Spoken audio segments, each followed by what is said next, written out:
back to another edition of Be the Change Georgia, brought to you by Be Local Georgia. I'm Nathan Stuck, and I'm passionate about amplifying the voices of the amazing leaders surrounding the B Corp community in the Southeast who are showing how making a profit and making a difference aren't mutually exclusive ideas. Today, there are more than 4,000 B Corps across 75 countries and 150 industries, unified by one common goal: transforming the global economy to benefit all people, communities, and the planet. If you want to learn how to plug into our purpose-driven business community alongside the inspiring leaders we feature on this show, check us out at belocalgeorgia.com, and we'll hope to meet you at our next event. How can a closet full of mealworms help revolutionize the food industry?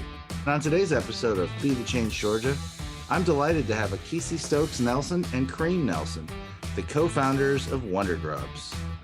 WunderGrubs is a company on a mission to increase both the sustainability and accessibility of healthy protein to the world.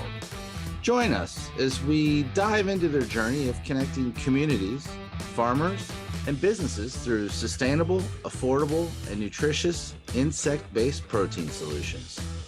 Discover how they navigated cultural barriers and misconceptions about insects as food, as well as how they balance social and environmental impacts with financial goals, all while fostering a culture of innovation and teamwork.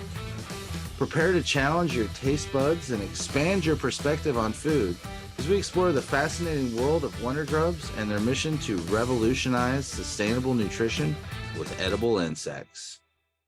Akissi and Karim, welcome to Be the Change Georgia. How are you both doing today?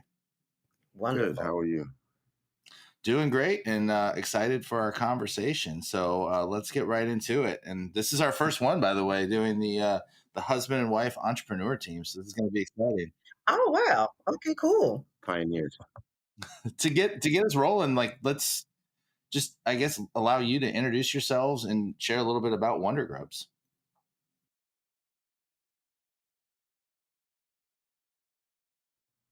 My name is Karim Nelson. I am one half of, well, a little bit less than half, I think, on paper, of WunderGrubs. Yeah, a little less than half on paper. WunderGrubs is a food, protein, and a lot of other things company that is based around mealworms and the protein that we can produce from them. I am originally from the Virgin Islands and spent my childhood from there to New York and went to school here in Atlanta and have lived between, I guess, New York and Atlanta since college, going to college here, and went to Emory University, where I met but didn't really know Akissi. But went to Emory here and have returned here in the last 10 years, and here we are. Akissi Stokes-Nelson, other half of WunderGrubs. And so I guess a little bit more than 50% on paper. Karim and I both went to Emory. I grew up in a really small town. So I was born in Durham, North Carolina. And then we moved to Thomasville, Georgia, which is all the way down southwest Georgia, right on top of Florida. And went to Emory and stayed in Atlanta after graduation. Like, did a small stint in DC, but I've spent most of my adult life in Atlanta.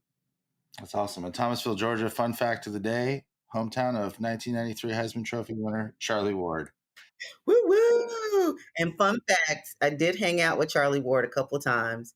They were a couple years ahead of me. Him and like Sean Jones, Arthur Johnson, those guys. Really, really nice guy. But he actually went to the county school, which was interesting. I think his dad was the coach there. So yeah. Pretty sure Charlie can go to whatever school he wanted to. Whatever school, yeah. And actually, fun fact, I'm a Knicks fan, so I know a lot about Charlie Ward too. Because, yeah. Oh, yeah. There you go. Yeah. Yes. Yeah. And if you're under the age of like 40, we just recommend you YouTube some Charlie Ward highlights, either on the hardwood or on the gridiron, because he ended up playing in the NBA. Yeah, he did it all. Charlie was a bad boy. Oh, Yeah. he was. Charlie was a bad boy. Yeah. So, man, now, okay, don't go down that rabbit hole. That's a peak of my childhood, my fandom growing up as a Florida State fan. So, speaking of back in the days, can you take us back to the early days of WunderGrubs? And also just kind of like some of the founder story, like at what point were you like, you know what we should do, honey? We should start a business making food products out of mealworms. So talk about that a little bit, and yeah, share that backstory. So we were watching Anthony Bourdain, like literally one night. So Kareem loves Anthony Bourdain. We were watching an episode of what is it? No Reservations. I think it was that one. Yep, and he was with the chef in like I guess the downtown, the village area. This was a couple years after the 2010 earthquake. There were some people. There were still a number of people who were homeless and experiencing, food insecurity, who were like kind of hanging out the village. And he buys out like this woman's soup kitchen, and he's like, "Oh, I'm going to feed all these people." And as you can imagine, like chaos breaks out. Like, men start pushing kids, and people get really restless. And he makes this comment about, dumb American. I didn't have the foresight to see like what would happen with people living under these conditions. And so Kareem and I started thinking like, so the Kareem started sharing his experience of like living through Hurricane Hugo and other hurricanes as a child, teenager growing up in St. Thomas. If Kareem, I don't know if you want to jump in there. And so then there was a report by FAO about insects as food, feed, and fertilizer. And we're nerds. So like we like read through it. We were convinced. There were some companies already doing crickets around that time. And I was like, hey, let's do crickets. And Kareem was like, hell no. Because when one jumps out of the box, you're going to want me to come get it. He was like, they're loud, they're smelly. Let's look at something else. So we tried silkworms, tried waxworms. Silkworms was too humid in Georgia. Like it just wouldn't work.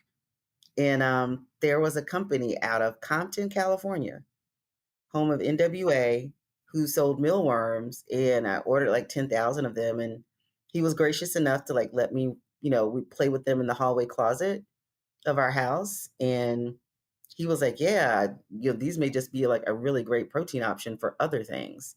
And then we Start Me, I think, had a new cohort coming up. It's out of Clarkston. And it was just like an idea. And we talked through it.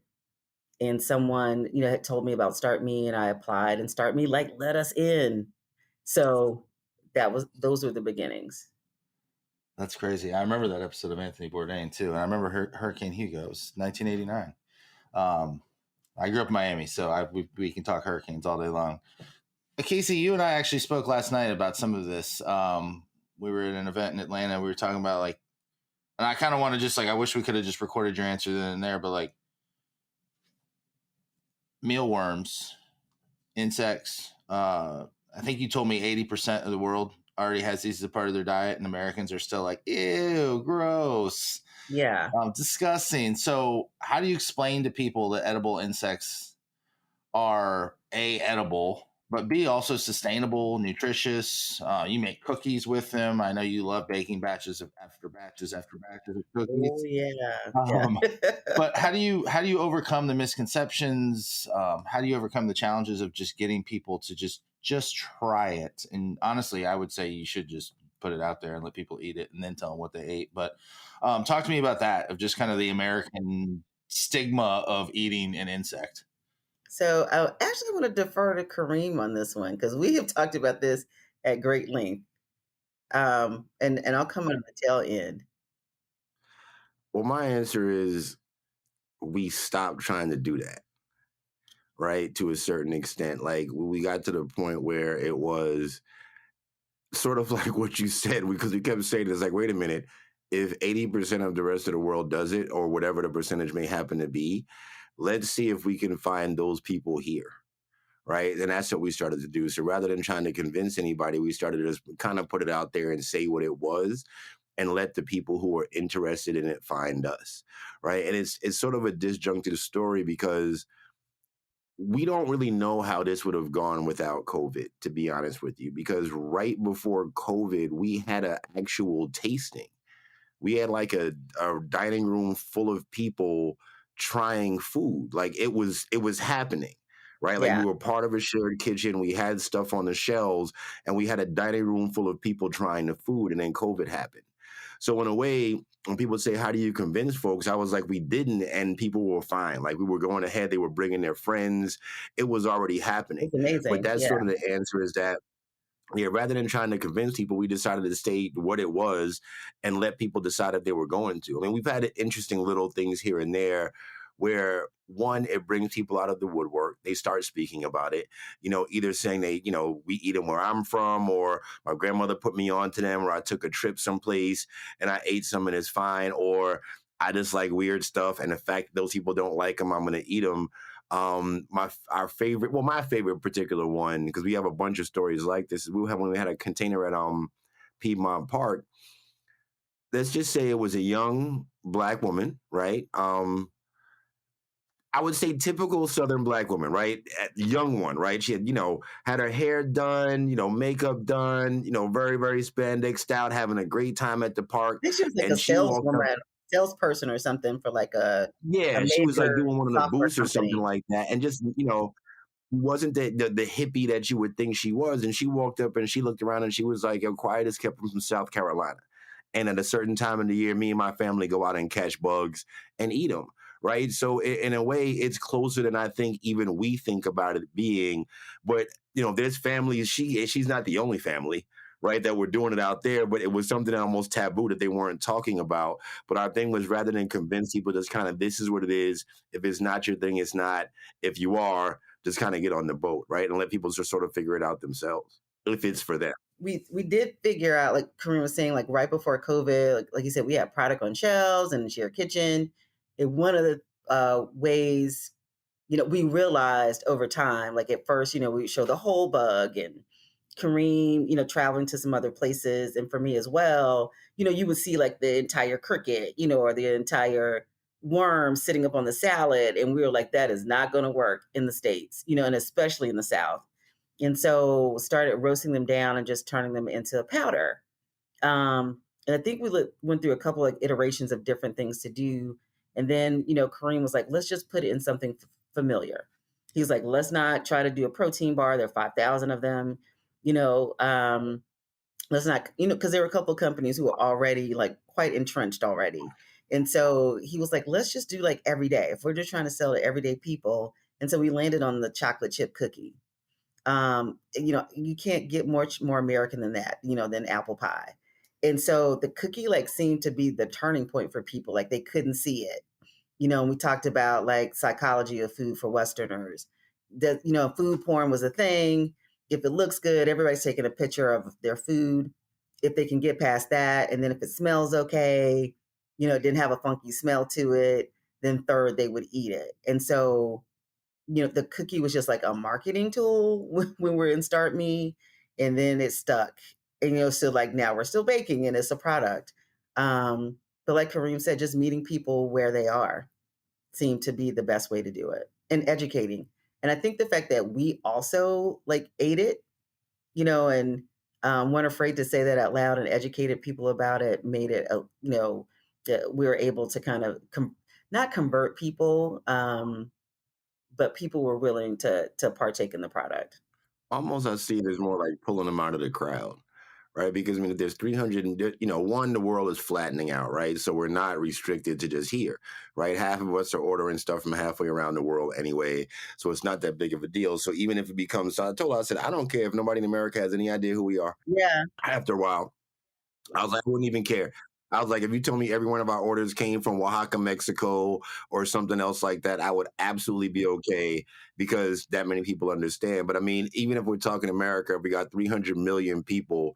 If I can just get a few of them to step out of the crowd, I don't want all of them ordering from me. Like, I don't have the ability to do that. Like, what I just need is a few. And back to the original thing, it was teaching people how to feed themselves, right? Like the business was part of it, but it was so more so trying to allow them to feed themselves, so whether or not we were able to pull a bunch of people out, if the people who actually do like this food and are able to eat it can take it on as a hurricane sustaining food, as a thing, like the way we saw it was, excuse the stereotype, but say there's a woman in an African village. She can make some bread, or she has some water, she has some vegetables or whatever it is. She can actually pull some of these bugs out of a box and toss them into that bread. Toss them into that soup, or crush them up with some peanut butter and get her kids more healthy than they were. That's actually the basis of it. right? So whether or not, a mom going to yoga class likes them or not, if somebody in some place that had a hard time feeding themselves, like those kids off the bus with Bourdain, right? Like if they're not as hungry because their mom Yeah. or they know how to do the bugs, that's who originally it started with to try to help them out. So that's Yeah. what it was. We were like, hey, even if we're not doing a bunch of it, if a bunch of people end up knowing how to feed themselves better and the world accepts, sustainable food, we've done good for the world. Right, we teach people how to eat food that's not a cow or a pig or a chicken.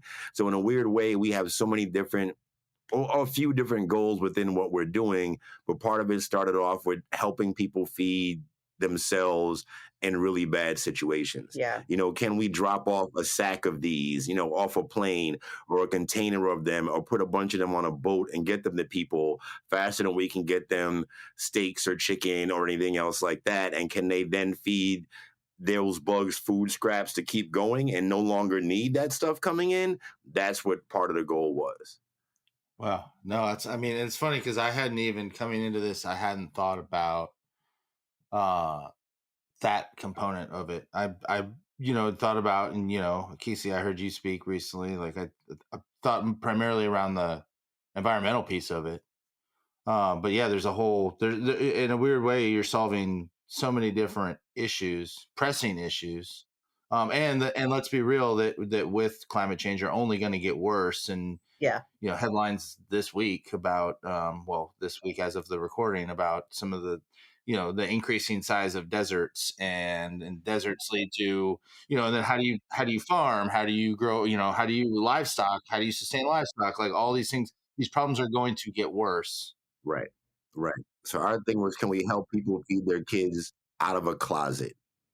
Like Yeah. that was our Or thing. just any space. Yeah. Out of a closet. So like growing up on a farm with traditional livestock, so it's interesting, the last 50 years of industrialized farming is real. And so when you talk to like, if you're thinking about someone who is, you know, under the age of 50, the way grocery stores look now, the way you shop for food or connected food, you know, they think it was always like this. And I'm like, no, there were small grocery stores, mom and pop shops, or you went to farmers markets and you knew the person who was growing your food, or you were only one or two people away.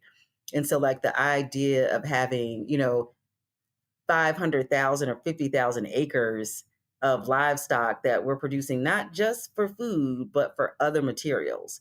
A lot of that livestock is not being produced as a food product. It's being used for laundry detergents and tires and all kinds of other industries. And the amount, and I've worked for Gold Kist and other companies and like literally have seen the amount or tons of chemicals that are sent to farms. And so when we talk about soil health and things like that, like this has been 50 years coming. So working for a grandfather or growing up with a grandfather who was a sharecropper, who had a small farm. And so you had more small farmers at that time, 50 years ago, and looking at where we are now. I mean, the damage should have been expected, and probably is worse than people realize. I don't think probably there's not a lot of media coverage on like what's actually happening. So it's a lot worse than people probably even can imagine, Nathan.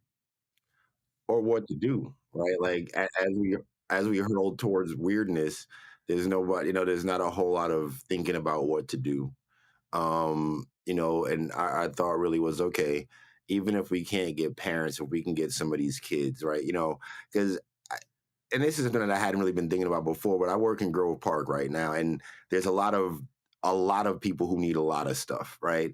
So my thought is, even if one of these kids that comes to one of our festivals or demonstrations, even if his mom is like, I'm not going to eat that, and that kid's like, cool, let me get a bug, right? Let me get a bug so I can start growing some grubs so that I'm the first. You know what I mean? Like we really want to.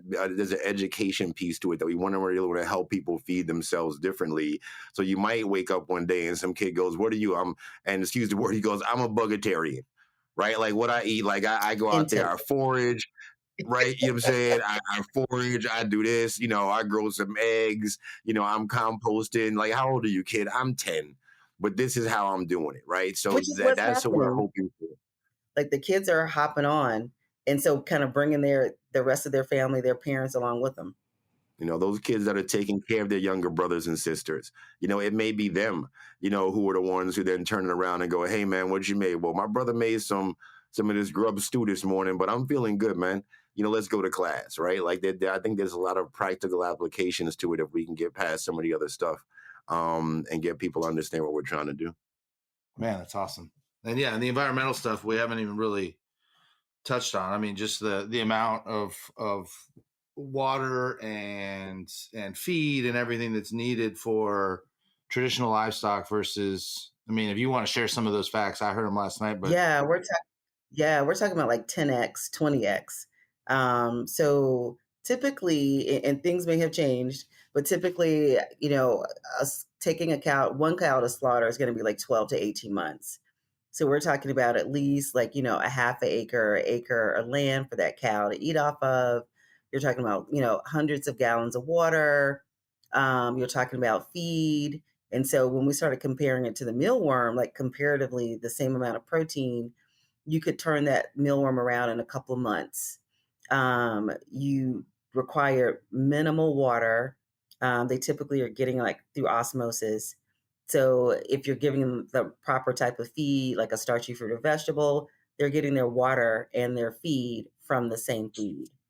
So there's no extra water input necessarily that you need to make. Um, in addition, we realized that we were able to grow like the equivalency of protein of a cow in the little hallway closet in a couple of months. So we could turn out the equivalent of 3 cows or 4 cows in 1 year, if that's the case. Also, in addition to getting rid of our food waste if we needed to, because they could eat off of that. And then like mistakenly we realized, and it was interesting how things happen around the world, like around the same time. A lot of people realize, oh, wait a minute, they can eat styrofoam, they can eat plastics, they can eat newspaper. They don't emit methane gas. Last year, they were able to prove through a couple of universities, oh, they're actually taking toxins from non-food waste and converting it into carbon dioxide and emitting it from their exoskeleton. So like the list just kept going on and on and what you could do with it. And for us, like our own personal trials of being able to like control how quickly this animal grows or how slowly it grows, the versatility and what we could use it for, using its waste, to also help with regenerative soil health. So there was nothing wasted on this animal. It was a zero waste solution.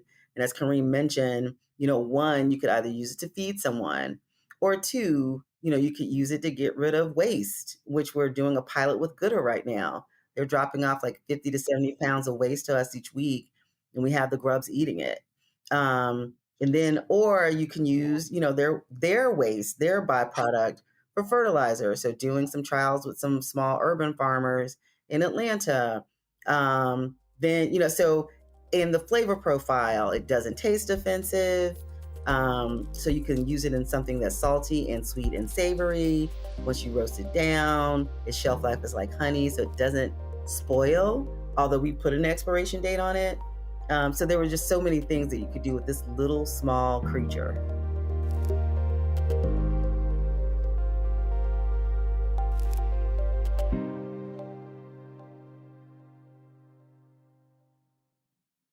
wow. And it's funny, I bet I know which farms you're using them at.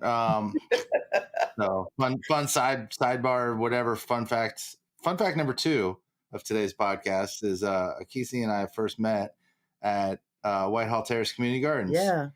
And I was wearing a B Corp shirt, and she knew about B Corps, and we stood there in the sun. And Yeah. I just stood there and just cooked like the good German that I am in the sun. And she was like, "I think I need to let you go. You're getting really red." You're like, no, it's no wrong good.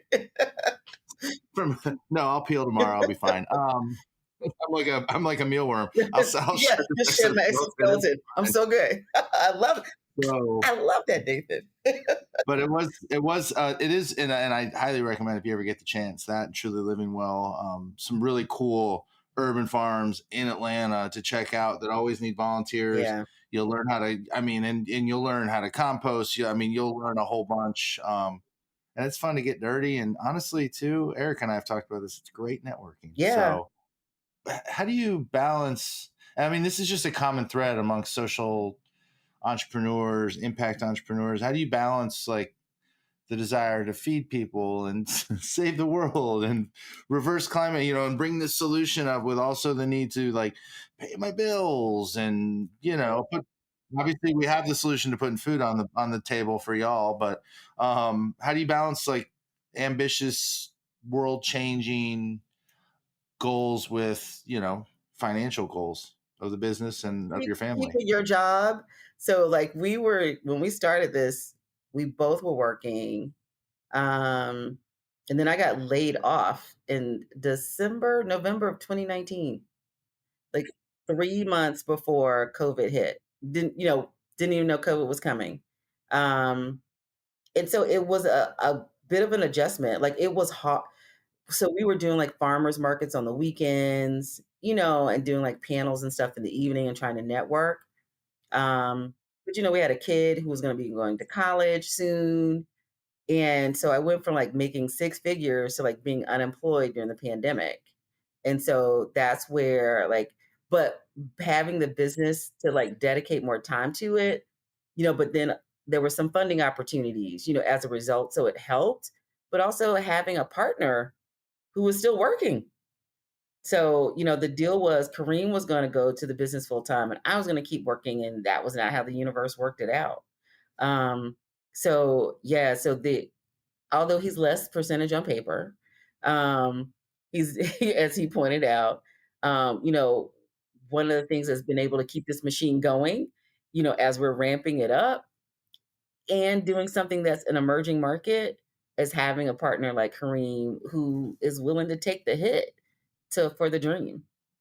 That's fantastic. And on the same note, how do y'all balance this? Like, how do you? Because any business partner, um, you're gonna have some discussions.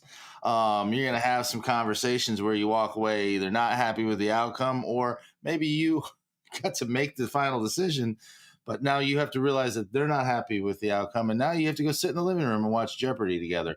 How do you how do y'all manage that as partners, both maritally and business wise? And who's better at Three TV. Jeopardy? Three. Yelling answers through the walls. What is Morocco? Or text it. but text it. That's the first thing. Three TVs. 3 So to your example, we don't necessarily have to watch Jeopardy afterwards together. We get You go to your corner, I go to my corner. we get some. I guess.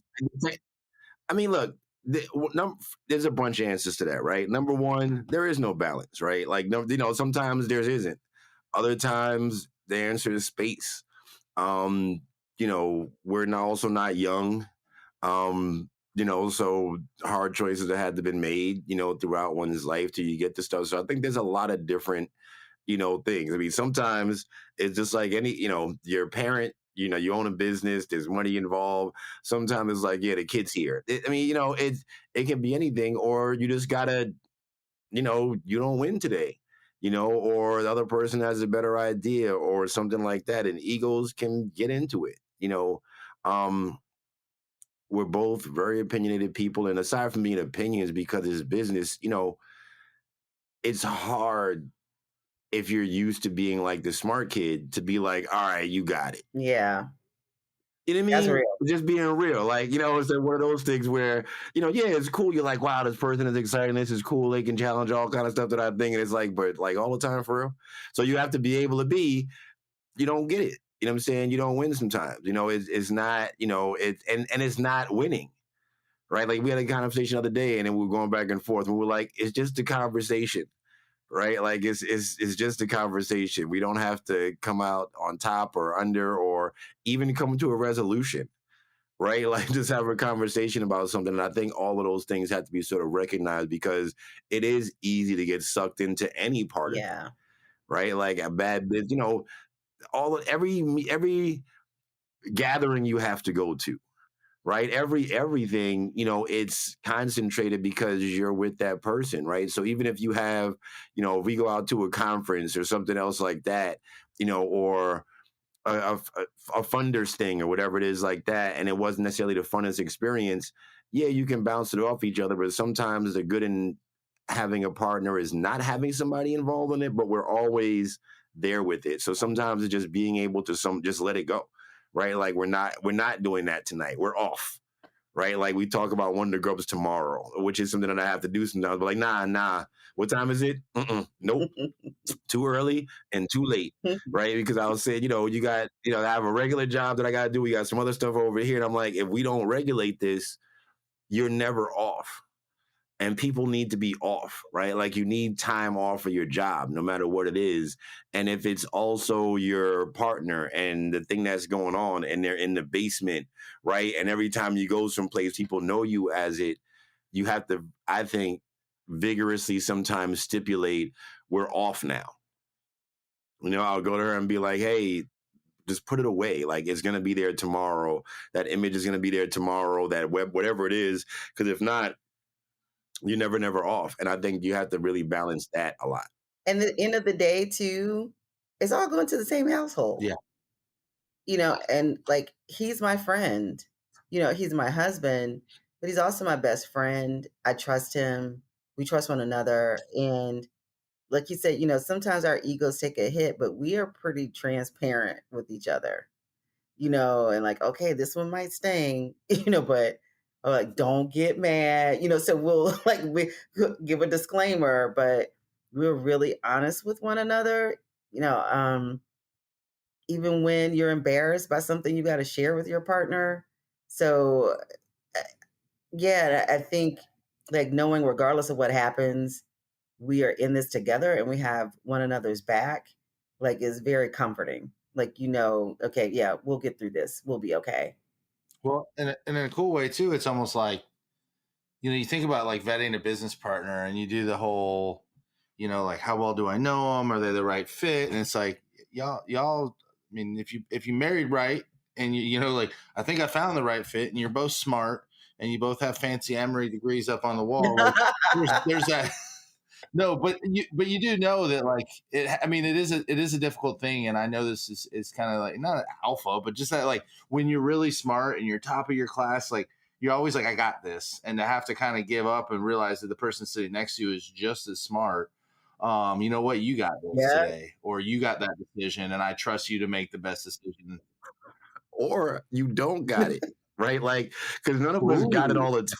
Like, yeah, no, I mean, really, like, you know what I mean? Like, the bottom line, like, look, we were talking about the other day, and we have a team that we work with or whatever. So I had to sort of introduce this idea, which is hard for me to even get myself sometimes. I'm like, none of us do this, right? So no matter what it is, like, none of us are chefs.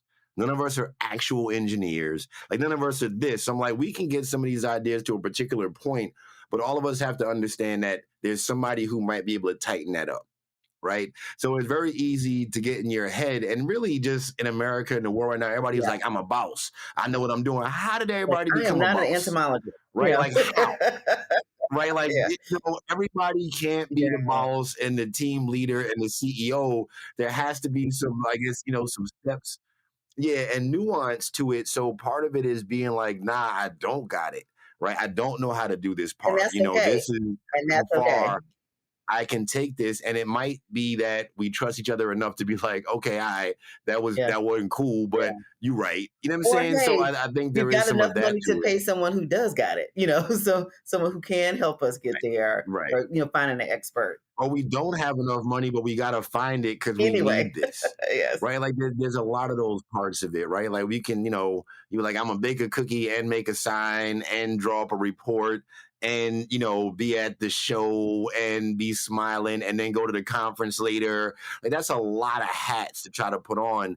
And so sometimes you need to be able to have the person next to you go like, yo, man, nah, like, you're not at your best right now. It's not cool. Leave it alone. And to your point, you married your wife, but did you marry your wife because she was like a dope business partner? So even some of that, right? Like I may be good at some ideas. Yeah, your wife or your husband may have some great ideas, but it doesn't mean they're the best at business, right? It doesn't mean that they're the best at identifying a particular thing. You know, just because your wife decorated your house doesn't mean that she should be a decorator.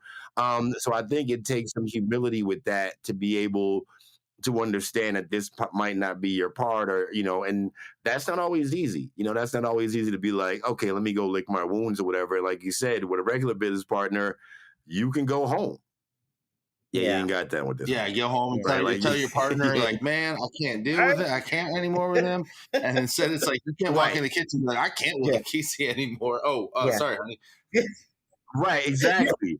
And you can try it on the phone, but you're like, what you back there saying? What? Huh? Yeah. Like, yeah, yeah, And, and yeah. then and then you're like, and now we must go to the kids' award ceremony. Yeah. Yeah. No, that's awesome. Right. Those are some. It's funny because I was thinking more but honestly, those are just great lessons in leadership. Of the humility to know when you don't got it. Trust in your business partner if you pick the right person. Same thing with your team. If you pick the right people and hire the right Yeah. people, trust them to Yeah. get the job done. That was brilliant. We've talked about B Corp, and this is the Be the Change Georgia podcast. What is it about B Corp certification? I mean, and we talked about it the first time you and I ever met. What is it about the B Corp certification? What is it about that ecosystem, that standard that kind of draws you in and has you kind of on the road to looking at how does WunderGrubs get there? So for me, there are two sides to it. One, I having done corporate for 30 years before going to this business, like I've worked for companies that were really big on processes. And so seeing in action processes, if done well, if done effectively, um, you know, always made for a better product, a better outcome, a better relationship with the partner. I think I was telling you when I worked at Xerox, ISO was the thing, at the time. Everyone was getting ISO certification. And so, understanding that was more than just about the badge being applied, but anytime we would follow the, processes that we had designed, we always had a beautiful product implementation. We had a lovely relationship with the client for the duration, of the contract. And anytime we didn't follow those processes, like that contract just never went well. It was, we totally burned her, bridge with the customer. And so I started to realize the importance of it, but also it made us better internally. It made us better, it made us stronger as a team, as a company, but it made me better as an employee. So kind of like taking that lesson learned, and when I think about B Corp, are we doing everything we should be doing? When we're saying that we want to be sustainable, we want to check all of these boxes, B Corp kind of as that industry standard, number one, and number two, just making us a better company, a better product, and also having a better relationship, with our beneficiary, and also making sure that we really are doing what we're saying we're doing, which is protecting the planet, protecting the people, helping the people. So yeah, that professionalism side, I think that standard is needed, you know, to have a sense of legitimacy, um, and a sense of integrity, and then from internally, just making certain that we're optimized, that we're better. That's awesome. I should just record that and just put that on B Lab's website. Why B Corp? No, but you hit the nail on the head. It isn't just putting a badge on the wall. It's kind of making sure too, holding yourself accountable to living the tenant. Yeah, are you doing what you Yeah. say you're doing? And it's okay, like Karim was saying earlier, sometimes you don't got it. Like it's okay if you're not doing everything, but that you have something to strive towards. Like, okay, we've got 8 out of 10 on the checklist. Okay, cool. What do we need to do to get the last 2? And being able to recognize that there's some gaps there that need to be closed, and being transparent about that, and then going back and doing the work you need to do to close those gaps. Yeah. I mean, honestly, I do this for a living. I couldn't have said it better myself. Last thing, anything I missed? Anything you wish I would have asked you? My thing for the B Corp stuff is, I guess, it sounds corny, but I don't know how else you can kind of get around doing stuff. Like, I've always thought that the American way of doing business was very much like, I'll do terrible stuff until you make me do good stuff. Right? Like when you hear somebody be like, hey, we're putting milk in the milkshakes again. And you go, wait, why weren't there milk in the milkshakes to begin with, right? Like, it always seems like, as much as we pride ourselves in all of this business, I'm like, the root of it never seems to be good. Right. It always ends up being like business, baby. Like, whenever anybody says business, it's never to excuse something cool. Right. It's never like, why'd you give people them raises? Business, baby. It's always Yeah, like, why'd yeah. you snake me? Business, baby. Why'd you do this bad to me? It was business. I thought we were family. Man, business. You know what I'm saying? It So may for be me, I'm like, unethical, why but is it's not illegal. Yeah. yeah, but Yeah. it's never tied to anything cool. It's never like, man, they treated me like a business today and you felt good about that. It's always snaky and dirty, right? Like, even if you don't do it all like that, that really ends up being the bottom baseline. It's like, but then you remember growing up, and we always talk about the bodega model versus the other model. And I'm like, that bodega dude can't snake you every day because you go to see that guy every day, right? Like, so it's keeping it like that. Like, we don't want people to walk away and be like, man, they did us dirty like that. It was like, no, you were happy to give that guy a tip or a dollar.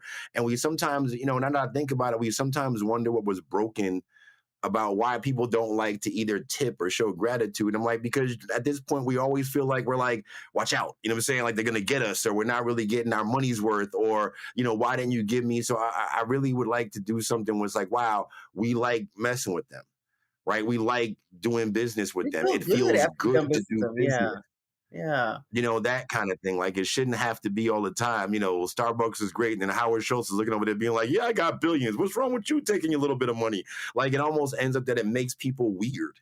Right. And then we're okay with it, them making them weird, because it's like, yeah, but he did it, but he got rich. And I'm like, that's the terrible thing, to always excuse whatever terrible stuff happened because somebody got paid or somebody got rich. And we just, oh, well, I know, but they got paid though. We don't want to do that. We don't want to live like that. We don't want it to be a situation where it's based on snaking or doing weird stuff or being a bad transaction. It's a small town thing. We know we don't, as we all grew up, there was somebody that you just kind of trusted. We know he's going to do right. We're not going to do right by them, as opposed to being like, oh, let's get the receipt and make sure that so-and-so don't do us bad, as opposed to being like, hey, man, these shoes don't fit. I'll exchange them for you. And it's not even a big thing, right? It's a straight up it's an even transaction. It's something that everybody feels good about doing. And I think there's a way to do that without it being bizarre and weird. Yeah. It's possible. That was like, I'll never forget the one course I took at Emory, and I was like, finally. It was like 93, 94, and it was like a new concept. And they had a class. So econ was my major, and it was econ and ethics. Like, it was a class. And it was like mind blowing, because we're coming off the heels of the 80s. We're talking about excess, people just doing all kinds of crazy stuff. And so it was like, yeah, it's possible. There are other models out there. It's possible. It's possible for you to have, to live a good life, but not at the cost, of someone else not. And so how do you do that? So when I look at now, like Grameen Bank and, other things that they're doing around the world, I'm like, it's shifting. The paradigm shift is happening. So when I look at B Corp and the type of companies that it that apply, that it supports, they're a part of that shift. Of, like Karim said, doing business differently, and it doesn't. I remember one time an investor, we talked to this VC guy, and he was like, after we did a panel, he's like, Akissi, I heard you, but I see you guys trying to win, but for you guys to win, who's going to lose? And I was like, that's the mindset we don't want. It could be a win-win. It just needs to look differently. Like, do I need to have $5 billion? Maybe not. I could, it's okay if I have a little less, if that means that then I get to share that, with someone else. So yeah, just us shifting our mindset. And I think B Corp maybe kind of helps also the population and who think that it's not possible, like to have business for good and it still be profitable or successful, that it can look differently. So hopefully B Corp is kind of helping change that narrative and conversation for sectors in the business population. Yeah, I still have my old shirt that says make capitalism work for everyone and for the long term. And that's kind of That's kind of the motto, though. I love those. That was great. I mean, it's definitely it. Yeah. Why do we have to? Why can't the means justify the ends versus the ends justifying the means of like, well, I got mine. So Yeah. Get yours, yeah, where it's like let's all get ours. And still, I still firm believer in capitalism. It's just what we've let it become. Is what we're out to strive to work for. There's still a reward for your risk and your investment and all of that, and that's justified. Or nobody would take any risks, but it doesn't mean that we have to do it at the expense of others. So awesome. Well, thank you both for coming Or on. Oh, go ahead, at Kareem. it, right? Like my thing is, I mean, or just completely at the expense, right? Like people, it's like, hey, just no matter. It's like to me, I guess it's like capitalism or absolute capitalism, right? Where there's nothing else that matters but that particular bottom line or whatever it is, and everything that pushes that bottom line is justifiable, as opposed, okay, up to a point, like up into the profit point, as opposed to up into, just whatever amount of money I can squeeze out of every little bit of whatever is going on kind of thing. So that's the way we sometimes So think about yeah, it. like we are here where we are today Yeah. because we got off course. Yeah, 100%. The runoffs in water, the air pollution, the food insecurity, the waste, all of the things we got here because of our practices. Yeah. And I'm a big history guy. I think if we keep going this way, it's going to be like Marie Antoinette let them eat cake, right? It's going to be like there's going to be the gap is going to be so huge between have and have not. Whatever side we end up on is that there's not going to be any way to reconcile in the middle, right? When people just decide, okay, I'm never getting anything, right? I'm never going to get any piece of anything. And when people lose that hope is when stuff breaks, right? So when folks are like, okay, there's two tiers, either mega rich or scrapping for whatever it is, right? And our thing is to try to empower some people, to feed themselves so they're not at the whims of some of all of that stuff, but also too, just to add some equity to some of the stuff that's going on. So people like, you're trying to put yourself out of business, and I'm like, but if people eat better, right? If it stops desperation, if it helps kids, learn better and feel better and and live better, then we've done our part to sort of help some of this craziness out. Awesome. Well, Akissi, Kareem, thank you so much, and thank you for the work that you're for having doing. us. And thanks yeah, for I mean, having it's one of us. those where it's no matter how big the ripple is, Thanks we for make the allowing me. ripple and hope it builds into a wave. And you guys are definitely building one into a wave. So thank you for everything and for joining us today. Thank you. Thank you for having us. Thanks for having us, man. Appreciate you. Truthfully. Thank you. A lot of fun. And Akissi loves baking cookies, so order those chocolate chip cookies. Order cookies. Yeah, I'm ready. I'm getting ready to put my apron on now. I'm going to share it. Great corporate gift. Send cookies to all your team. Anyway, well, thanks again. And yeah, we'll put all the links we talked about in the show notes, and we'll see you on the next episode of Be the Change Georgia.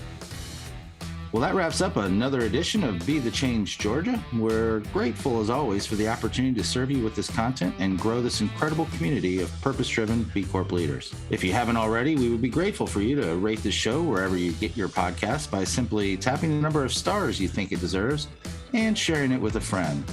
This helps us get the word out and continue to use our collective influence as a force for good. This podcast wouldn't be possible without the help from our production team at Chat with Leaders Media. Learn how you can launch your own podcast to grow your business at chatwithleaders.com. Thanks again for listening, and now go be a leader worth following.